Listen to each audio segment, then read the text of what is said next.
제가 지금 만들어 놓은 프로그램이 있는데 실제로 이제 그 머신러닝이나 딥러닝 같은 경우에는 개발 환경이 어디인가에 따라서도 그 개발 속도에 또 많이 좌우를 하고요. 그래서 그런 걸 많이 고려를 하셔야 되는데 일반 프로그램 같은 경우에는 정확하게 함수로 답이 딱 나오게 되어 있습니다. 뭐 예를 들어서 내가 어, 값을 값을 8이라고 입력을 하게 되면 지금 함수가 3 곱하기 8 플러스 1이니까 25라는 값을 예상해 볼 수 있잖아요. 근데 머신러닝 같은 경우에는 내가 8이라는 데이터를 넣게 되면 25.0까지 왜 그러냐면 머신러닝은 답을 알려주는 그 그런 패턴을 가지고 있거든요. 그러니까 답을 이렇게 1일 때 4, 2일 때 7, 3일 때 10 이런 식으로 답을 알려줘요. 그러니까 8이면 그 다음 얼마냐 그럼 25라는 걸 알려주겠죠. 근데 딥러닝 같은 경우에 똑같은 그 데이터인데 입력 데이터인데 8인데 내가 8이라는 값을 입력을 해도 딥러닝에 지금 이거는 제가 하나의 모델을 만들었거든요. 근데 값이 어떻게 되죠? 25.14453이 되는 거예요. 그러니까 그 이유 그 이유를 설명할 수가 없어요. 그 모델에 기반해서 그 데이터가 그렇게 나오기 때문에. 그래서 딥러닝과 머신러닝과 일반 프로그램의 차이를 이해를 하셔야 됩니다. 그러니까 무조건 내 필드에 이거를 적용을 하겠다. 그러니까 아까도 말씀드렸지만 그 적용을 하겠다라고 했을 때 그냥 적용을 하는 게 아니라 내가 지금 숫자 데이터가 있느냐, 내가. 내가 지금 이 필드에 적용할 부분에 숫자 데이터를 가지고 있느냐. 그리고 이 숫자 데이터를 내가 어떤 인공지능 알고리즘에 의해서 여기에 접목을 했을 때 이게 모델로 나오는데 지금 숫자가 25가 정확히 떨어지지 않잖아요. 그러면 그 비슷한 유사한 학습된 데이터에 의해서 인퍼런스 데이터가 나왔을 때 그거를 해석할 수 있으셔야 된다라는 얘기예요. 그래서 인공지능 알고리즘은 이런 그 어떤 프리프로세싱 전처리 과정을 다 준비를 하고 그다음에 이제 알고리즘을 어떤 걸 적용을 해보자 이런 게 나와야 되거든요. 그러니까 일단 이런 세 가지 형태로 구분이 되고요. 그다음에 이제 AI 트랜스포메이션이라고 해서 맞춤형 AI 정의. 그러니까 아까도 말씀드렸지만 입출력 데이터의 특성을 반드시 알고 계셔야 되겠고요. 그다음에 목표 성능 요구치도 정의가 되어 있어야 되겠고, 그다음에 AI 개발 계획에 대한 그 어떤 입력 데이터 그리고 출력 데이터의 네이블링 작업이 다 되어 있어야만 이게 원활하게 이제 진행이 되는 겁니다. 그러니까 그 프리프로세싱 과정이 좀 중요하다. 그리고 나서 AI 상용화 개발이 되고 그다음에 이거를 운영하고 고도화하는 그런 부분으로 넘어가셔야 될 것 같습니다. 그래서 인공지능을 처음에는 좀 잊어버리시고 내 그 필드에 어떠한 가치 있는 서비스를 만들까 그걸 좀 먼저 고민하신 다음에 아, 이 서비스를 위해서 이런 데이터가 있어야 되겠다. 그러면 그 데이터가 충분히 준비가 됐느냐. 그런 부분들의 좀 작업들이 필요하다라고 말씀드리고 싶습니다. 그래서 뭐 간단하게는 지금 보시면 뭐 이게 인공지능 알고리즘을 생각을 안 하고 먼저 해본 거예요. 내 옷장에 옷이 뭐가 있는데 주위에 뭐 기온이나 온도나 이런 거에 따라서 기분이나 이런 거에 따라서 옷을 추천해 주는 거예요. 그러면 기본적으로 옷에 대한 데이터가 필요하잖아요. 그러니까 옷에 대한 데이터가 필요한데 그 데이터는 반드시 숫자로 되어 있어야 된다라는. 그러니까 어딘가에 잘 저장되어 있어야 된다는 얘기예요. 그래서 지금은 그 옷을 다 그 카메라로 찍어서 이거는 어떤 옷이다 이렇게 네이블링 작업을 다 한 상태죠. 그러니까 내가 어떠한 옷장을 딱 열었을 때 어떤 옷이 매핑이 될 때 기온, 기분 이런 거 매핑이 돼서 딱 추천해주는 그런 스타일링 AI가 나타나게 되는 거죠. 그러니까 처음부터 AI를 너무 심각하게 고민하지 마시고 내 필드에 적용하는 서비스가 어떤 거가 있으면 좋겠다. 먼저 그걸 생각하시고 아, 이 서비스로 적용하기 위해서는 어떤 데이터가 필요하겠다. 그리고 그 데이터가 충분히 준비가 되어 있느냐.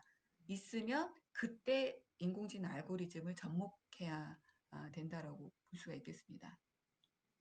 그래서 AI 알고리즘으로 접목할 건 너무 많아요. 뭐 치아 교정이나 파워블로거 뭐 굉장히 많은데 문제는 데이터가 부족해요. 그러니까 데이터 없이는 이게 학습이 안 되거든요. 그러니까 인공지능 알고리즘이라고 할 수가 없어요. 그냥 데이터가 없이 현재 상태의 어떤 확보하는 작업을 인공지능 알고리즘이라고 하진 않습니다. 그러니까 그거를 좀 명확하게 구분해서 보셔야 될 것 같고요. 그래서 인풋 데이터에 어떤 피처 익스트랙션이 필요하고 그리고 나서 뭐 인터프리테이션을 한 다음에 결과를 도출하는 그러면서 뭔가 인식하고 제너레이션하고 그다음에 의사결정할 수 있는 이런 프로세스가 갖춰질 수 있는 거예요. 그러니까 데이터가 서비스가 있느냐, 그리고 이 서비스를 위한 데이터가 잘 정리되어 있느냐, 그게 먼저 선 작업이 돼야 된다라는 것을 말씀드리고 싶습니다. 그리고 나서 이제 AI 트랜스포메이션 컨설팅을 받으시고 그다음에 알고리즘 개발한 다음에 그거를 고도화해서 지속적으로 데이터 학습하는 게 인공지능 알고리즘을 접목할 수 있는 우리 서비스에 접목할 수 있는 어떤 프로세스 전체 프로세스라고 보시면 될 것 같아요. 그래서 고려사항들 그러니까 아까도 말씀드렸지만 그냥 지금 현재 상태를 고도화시키는 거면 인공지능 알고리즘을 이용을 안 해도 돼요. 근데 내가 꼭 인공지능 알고리즘 접목하고 싶다. 그러면 데이터가 뭔가 학습을 해야 되잖아요. 학습이 돼야 되잖아요. 그러면 GPU 가상화가 필요합니다. 그러니까 우리 회사에 GPU 하드웨어가 있느냐, 그렇지 않으면 임대해서 쓸 거냐, 이런 것도 다 고려사항으로 들어가야 될 것 같고요. 그 다음에 나머지 것들은 이제 서비스가 됐을 때 그 이후에 고려해야 될 그런 부분들이고요. 그러니까 가장 중요한 것은 하드웨어 플랫폼을 가지고 있느냐, 또는 대여해서 사용할 수 있느냐, 그리고 운영 개발하는 인력이 있느냐. 이 없으면 이제 이걸 어떻게 해결을 할 것인가. 이런 것들을 좀 생각을 하셔야 될 것 같습니다. 그래서 간단하게 좀 정리를 해봤어요. 그래서 데이터 정제, 작업 관리, 그리고 구현 기술, 그다음에 뭐 어떤 체계 관리, 서비스 구현 이런 형태로 들어가야 된다. 그래서 인공지능 생태계는 기본적으로 가장 많이 들어가 있는 게 시각입니다. 왜 그러냐면 지금 제가 자료로 만들어 드렸지만 2015년도에 이미 인간의 한계를 컴퓨터가 넘어섰어요. 시각 정보에 대해서는. 그래서 얼굴 추적이라든지 도로상의 객체 인식 이건 100% 됩니다. 얼굴 인증.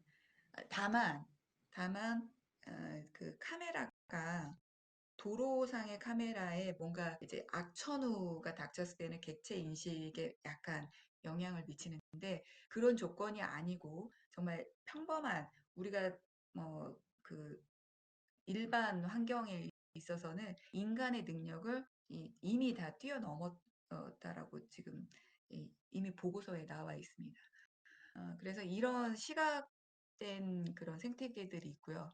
그리고 아까 말씀드렸듯이 AI 스타일링이라든지 텍스트를 제거한다든지 문서의 이미지를 인식한다든지 자막 인식한다든지 그다음에 슈퍼 레졸루션이라고 해서 이제 그 작은 것을 왜 크게 확대해서 볼 수 있는 그런 부분들이 있고요. 그다음에 이상행동 감지 같은 경우에 이미 인공지능 생태계로 다 만들어져 있습니다. 그러니까 이런 생태계가 있다라는 얘기는 뭐냐면 아까도 말씀드렸지만 인공지능 알고리즘에 내가 가지고 있는 데이터를 넣게 되면 데이터가 학습이 돼서 나오잖아요. 그게 하나의 모델이 되는 거예요. 근데 이미 그런 이 시각 정보에 대한 생태계 모델들은 다 있기 때문에 혹시 우리 회사에서 이런 생태계에 관련된 부분이다라고 하면 이미 모델이 있기 때문에 데이터만 있으면 그냥 간단하게 접목시킬 수가 있게 됩니다. 그다음에 이제 분석, 데이터 상관 분석에 대한 생태계는 뭐 이미 오래전부터 나와 있고요. 이제 고도화되어 있는 단계고, 그다음에 이제 음성 생태계도 어느 정도 지금 자리를 잡은 상태입니다. 그러면 이제 좀 여러분들 이야기를 좀 듣고 싶은데요. 그 외에는 뭐 대화하는 거, 챗봇 같은 거, 이것도 이제 이미 생태계가 마련이 되어 있고요. 그 다음에 이제 자연어 처리하는 부분도 이미 생태계가 마련되어 있다고 볼 수가 있겠습니다. 뭔가 맞추거나 예측하는 거, 그 다음에 사진, 동영상, 소리, 음악, 미술, 글, 이 데이터로 표현할 수 있는 모든 것들을 생성하는 이런 것들은 이미 다 생태계가 마련되어 있고요. 그리고 우리가 보유하고 있는 데이터를 고유한 학습 모델로 생성하는 거, 그러니까 데이터가 있다라고 하면 이제 다른 생태계를 만드는 것도 고려해 볼 수 있는 그런 단계인데 이 부분은 이제 뭔가 시간은 좀 많이 걸리겠죠. 그래서 이런 형태의 생태계들은 마련되어 있습니다. 혹시 그 여러분들이 가지고 있는 고민이라든지 그다음에 어떤 서비스를 하고 싶다 그런 거 좀 자유롭게 토론해 주셨으면 좋겠는데요. 딥페이크라는 인공지능 알고리즘인데 지금 여기 소스가 이게 다예요. 아, 그래서 네. 이거를 실행을 하게 되면 지금 이제 푸틴 대통령의 사진하고 어, 트럼프가 이야기하는 그 영상인데 이 프로그램을 실행을 하잖아요. 그러면 이 얼굴이 바뀌어요. 그러니까 딥페이크라는 알고리즘인데요. 어, 네. 어,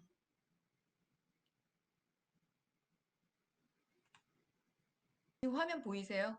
제가 콜앱에 작업한 소스거든요. 보이세요? 아, 네, 보입니다. 네. 그래서 일반 프로그램 같은 경우에는 이게 지금 함수예요. 3 곱하기 x 플러스 1이에요. 그래서 얘를 이제 실행을 하게 되면 제가 이제 구글 콜앱에서 지금 실행을 하고 있거든요. 구글 서버에 접속해서 지금 실행을 하고 있어요. 값을 8을 입력하면 25가 나오죠. 왜? 그죠? x에다가 8을 넣으니까 24 플러스 1은 25가 되죠. 이게 네. 일반 프로그램이에요. 근데 머신러닝은 기본적으로 답을 알려줘요. 1일 때 4, 2일 때 7, 3일 때 10, 7일 때 22인데 그 다음에 이제 8이면 어떻게 되느냐 답을 알려줬잖아요. 그럼 25가 딱 나오죠. 그러니까 기계학습은 굉장히 단순해요. 그리고 여러분들 기계학습 같은 경우에는 검색 한번 해보실래요? 티처블 머신. 티처블 머신이라고 검색 한번 해보세요. 여기서 그냥 다 돼요. 그러니까 내가 개발하지 않아도 티처블 머신이 다 해줘요. 그런데 이제 딥러닝이 문제인 거예요. 딥러닝. 딥러닝은 내가 지금 8이라는 값을 넣었는데 25라는 값이 나와야 되잖아요. 딥러닝은. 근데 얘는 25.17, 2338. 아까하고 또 값이 달라졌죠. 그러니까 스스로 학습을 해서 8이라는 값이 들어가면 25 정도의 값으로 나오는 거예요. 이게 머신러닝이 아니 딥러닝이에요. 학습을 하기 때문에. 이해되세요? 그러니까 이게 지금 그 딥러닝 플레이워크를 그대로 가져다가 코드를 작업을 해놓은 거거든요. 그 다음에 말씀드렸던 티처블 머신.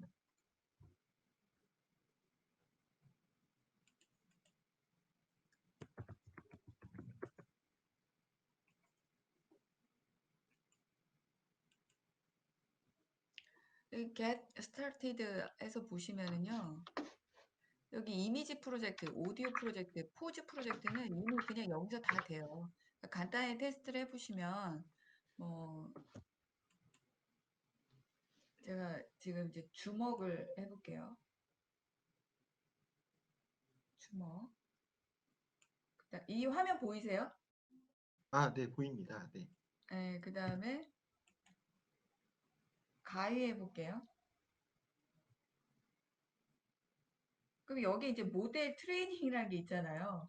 그럼 얘가 이제 트레이닝을 하는 거예요.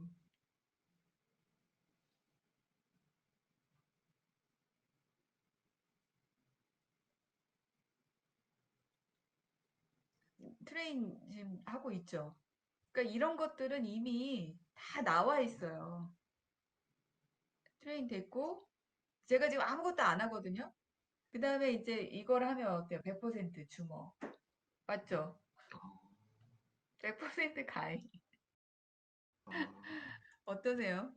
그러니까 이런 것들은 이미 이제 다 나와 있다라는 얘기. 그러니까 인간의 한계를 다 뛰어넘었다는 얘기고, 모델이 다 있기 때문에 이 모델 그대로 적용하는데, 다만 아까도 말씀드렸지만 우리가 기존에 가지고 있는 그 소스에 얘를 어떻게 그대로 녹여서 만들 거냐, 그게 관건인 거고, 그 다음에 데이터가 있어야 되는 거죠. 아까 데이터 없이는 모델이 안 되잖아요.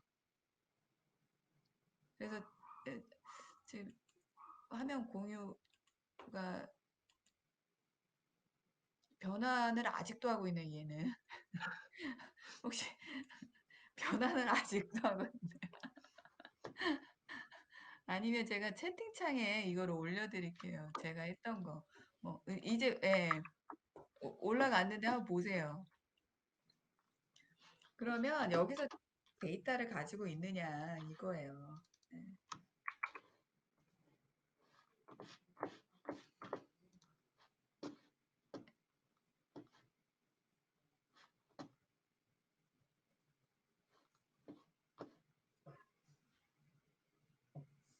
그래서 지금 현재 우리 서비스에 적용할, 그러니까 아까도 말씀드렸지만 인공지능 먼저 잊으세요. 인공지능 잊고 우리 서비스 어떤 걸 할까? 근데 그 서비스에 데이터는 뭐냐? 데이터 있냐? 데이터 가지고 있냐? 그거만 있으면 되는 거예요, 일단. 그리고 나서 이제 컨설팅 하면서 하나하나 이제 뭔가 이 퍼즐을 맞추듯이 맞춰 나가면 되는 거죠. 그게 가장 중요합니다.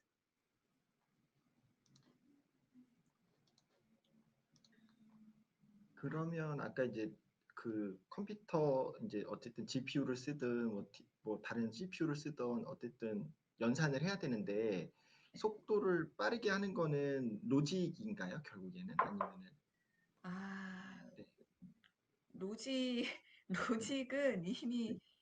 어, 이미 정해져 있어요. 아, 네. 이미. 그러니까 그럼, 로직으로 뭐 네. 승부할 수는 없고, 그럼 속도를 빠르게 예, 하려면 어떻게 해야 되나요? 네, 하드웨어 리소스가 어느 정도 네. 좀 충분해야 되고, 아, 음, 지금은 결국 이제 네. 그 싸움인 것 같아요. 네.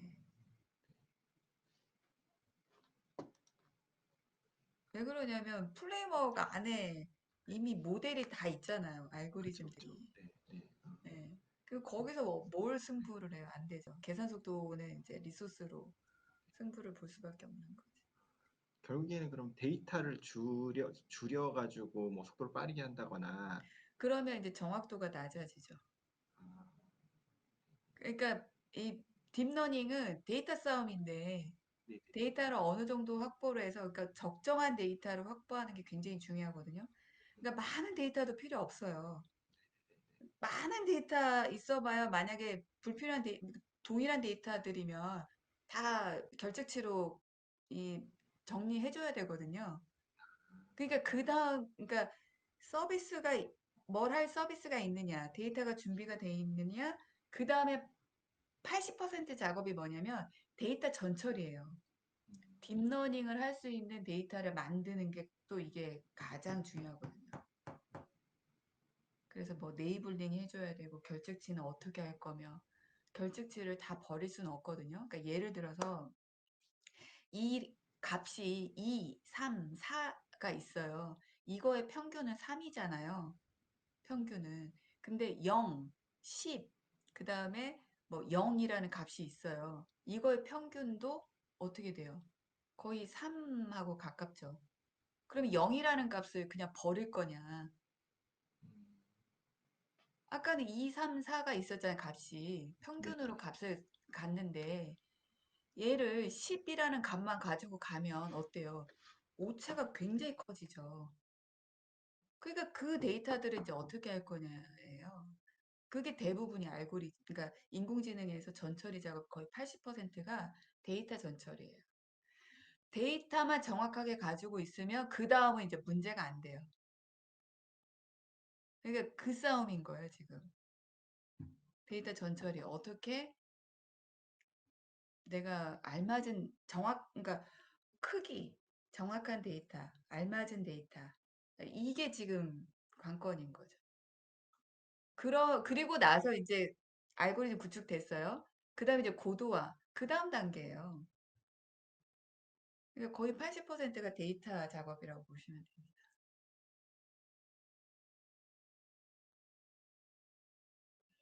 또 다른 분들은 혹시 질문 없으신가요? 그러니까 지금 우리 회사에서 하고자 하는 서비스가 있느냐. 일단 서비스를 먼저 생각하시고 그 서비스를 위한 데이터는 뭐가 필요한가. 그거를 먼저 그 다음에 생각하시고 그 데이터를 어떻게 수집할 수 있느냐. 내가 확보할 수 있느냐. 그러니까 그 스텝으로 나가셔야 됩니다. 그리고 그 다음에 이제 데이터 전처리. 그 다음에 이제 알고리즘 적용. 그러니까 처음부터 알고리즘 적용이 아니에요. 딥러닝은. 아까도 말씀드렸지만 머신러닝까지는 답을 다 알려주기 때문에 다 예측 가능해요. 근데 우리가 원하는 거 그게 아니거든요. 딥러닝이거든요. 아니 근데 이제 꼭 딥러닝이 답이 아닐 수 있어요. 우리 서비스는 머신러닝도 뭐 이 정도면 가능할 거다라고 할 수도 있거든요. 그럼 머신러닝 가시면 돼요. 근데 머신러닝은 테스트를 이런 툴들을 이용하시면 되겠죠. 티처블 머신 같은 거. 그래서 먼저 이미지나 음성이나 포즈 그리고 아까 여러분 그 자료를 보시면은 생태계들 있거든요. 그러니까 이 생태계들은 이미 다 모델들이 있어요.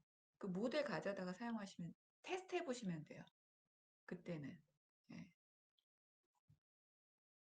그래서 혹시라도 이제 1대1 멘토링을 하고자 할 때는 이제 제가 말씀드렸던 내용들 하나씩 스텝 바이 스텝으로 가면서 생태계에 있는 모델을 한번 테스트를 해보고 그다음에 이제 얘를 어떻게 적용시키고 얘를 이제 어떻게 고도화시킬 거냐 이제 그 형태로 가야 되겠죠. 네. 그럼 멘토링이 이제 2차 진행이 되면 저희 엔지니어들하고 같이 이렇게 해야죠. 네네네네. 예, 같이 해야죠. 그러니까 엔지니어가 이제는 뭐야 텐서플로우 프레임워크나 이제 네네네. 파이썬이나 이런 기본 지식이 있어야 되겠죠. 음. 미리 스터디를 좀 하고 네네네. 예, 아니면 하면서 네네네. 뭐 이제 스터디를 이런 형태로 그러니까 시간을 좀 축소시킬 수는 있어요. 하시면서. 어, 기본적으로 저희 내부 개발자는 자바하고 파이썬은 가능할 것 같아요. 그러면은 네, 네, 그거에 네. 대한 개발 스킬이 있으니까 이제 네. 프레임워크에 대한 것만 공부를 좀 네, 하면 되는 그것만 이제 거죠. 익히시면 되는 거죠. 네네. 그러면 이제 프레임워크를 파이썬의 기본 지식이 있으면 프레임워크는 굳이 안 익히셔도 돼요. 그냥 가져다가 일단 사용하면 되니까. 네네.